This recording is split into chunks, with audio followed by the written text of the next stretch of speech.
When I started this program back in 2010, I had no idea how long it would last, but I am very proud that we have marked this 10-year.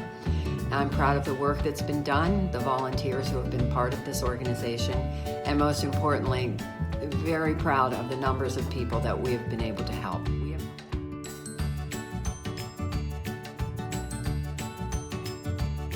I also hope that Project Knitwell will be much more involved in research.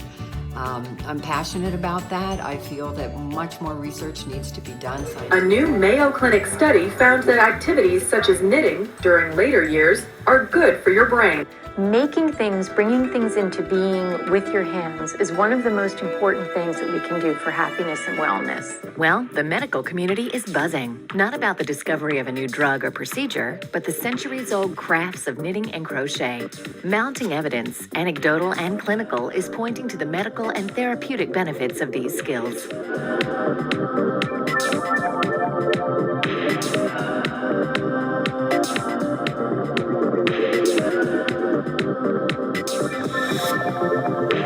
Knitting is far more than just a hands-on task.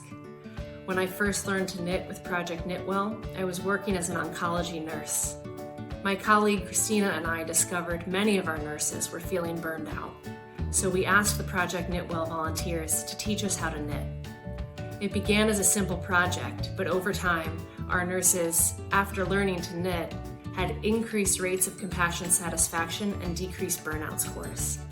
There's a word that they use now in healthcare called compassion fatigue, and that is basically another word for burnout. And at MedStar Georgetown University Hospital, Project Knitwell was able to be a part of a research study that was done, which showed that knitting was a good intervention to help nurses reduce their burnout.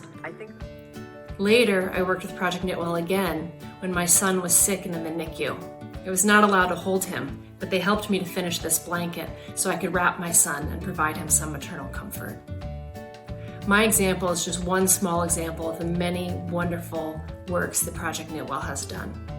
They're excellent teachers for beginners. They taught me how to knit, and we have found that it has been a great healing tool for our cancer community. Not only the knitting process, actually knitting is healing, it's meditative, but the community most of all. The group of women and men that come together are absolutely fabulous. They are so supportive to one another, and I often tell newcomers that joining the knitting circle is like being embraced by a hug of support. I have been working at a school for emotionally disturbed children called Rika up in Rockville. It has been truly my honor to work with those children and to help them learn to knit and to develop a skill where they can reduce their stress and just have a good time.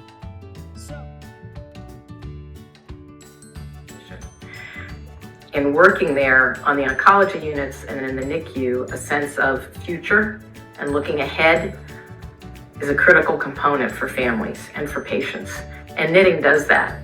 We talk about what they could make and how they will use it, and the fun parts of thinking for others and thinking outside of the hospital base. But the minute-to-minute part of knitting is also really important, the stitch-by-stitch knitting together in the same room.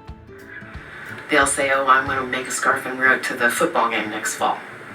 And these are patients who've been in the hospital for months, you know, or mothers who want to knit something for their babies to wear home.